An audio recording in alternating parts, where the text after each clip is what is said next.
মুখ্যমন্ত্রী হওয়ার পরেই প্রথম কার্শিয়াং এলেন মুখ্যমন্ত্রী শুভেন্দু অধিকারী।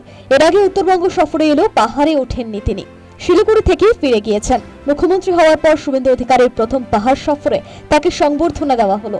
এতদিন পর্যন্ত পাহাড়ের মানুষের প্রতি বৈষম্য হয়েছে, উন্নয়নের সুফল এসে পৌঁছয়নি পাহাড়ে। পাহাড়ের মানুষের দেওয়া সংবর্ধনা সভায় শুভেন্দু অধিকারী স্পষ্টতই জানালেন সমস্ত সুবিধা পাবে পাহাড়। ডাবল ইঞ্জিনের প্রসঙ্গ এনে মুখ্যমন্ত্রী জানান কেন্দ্রের সমস্ত প্রকল্প পাহাড়েও চালু হবে। ये सरकार डबल इंजन का सरकार पहाड़ को कैसे विकास करेगा, राजू जी ने सब बता दिया, मैं सुन लिया। पहाड़ का लोग भारत मां को रक्षा करने के लिए, देश को सुरक्षित करने के लिए आपने जान का कुर्बानी दिया, बलिदान दिया। मैं सब मर्डर्स को मैं मेरा दिल से प्रणाम करता हूं। पहाड़ को आगे ले जाने के लिए हम लोग वचनबद्ध हैं। आज जो काम तुरंत करना चाहिए उसको आइडेंटिफाई भी करना चाहिए। आज जो काम लॉन्ग टर्म में करना चाहिए उसका भी एक रोड मैप बनाना चाहिए।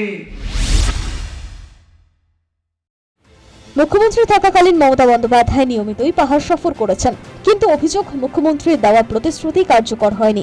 প্রচার যতটা হয়েছে কাজ ততটা হয়নি। শুভেন্দু অধিকারী কটাক্ষ করে বললেন, টুরিস্ট হিসেবে মমতা বন্দ্যোপাধ্যায় সফর করেছেন, পাহাড়ে উন্নয়নে কোনো কাজ হয়নি। উন্নয়নের টাকায় দুর্নীতি হয়েছে আগের সরকারের আমলে, দুর্গতদের বঞ্চিত করা হয়েছে। এবার সেই পরিস্থিতির পরিবর্তন হবে। आप लोग बीजेपी का पुराना साथी है। 2009 से आप लोग कमल खिला रहा है। आपका जो भरोसा है उसका पूरा करने का काम आपका मुख्यमंत्री शुभेंदु भाई ने करेगा।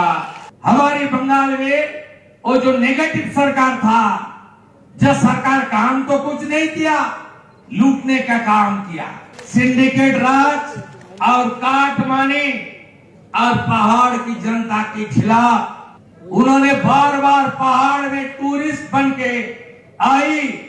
आपका भाई शुभेंदु पहाड़ में घूमने नहीं आएगा, काम करने के लिए आएगा। সংবর্ধনা সভার পর মুখ্যমন্ত্রী যান জনকল্যাণ শিবিরে। সোমবার থেকে রাজ্য জুড়ে জনকল্যাণ শিবিরের আয়োজন হয়েছে। সোমবার মুখ্যমন্ত্রী নন্দীগ্রামের শিবিরে গিয়েছিলেন। পাহাড়ে উপস্থিত হয়েও তিনি জনকল্যাণ শিবিরে যান। দীর্ঘদিন ধরে নানা সমস্যায় জর্জরিত পাহাড়ের মানুষ, এতদিন নানা প্রতিশ্রুতি পেলেও উন্নয়নের কাজ হয়নি। রাজ্য এবং কেন্দ্রে একই সরকার থাকায় এবার ডাবল ইঞ্জিনের সুফল পাহাড়ের মানুষের কাছে পৌঁছে যাবে, আশা পাহাড়বাসী। News time.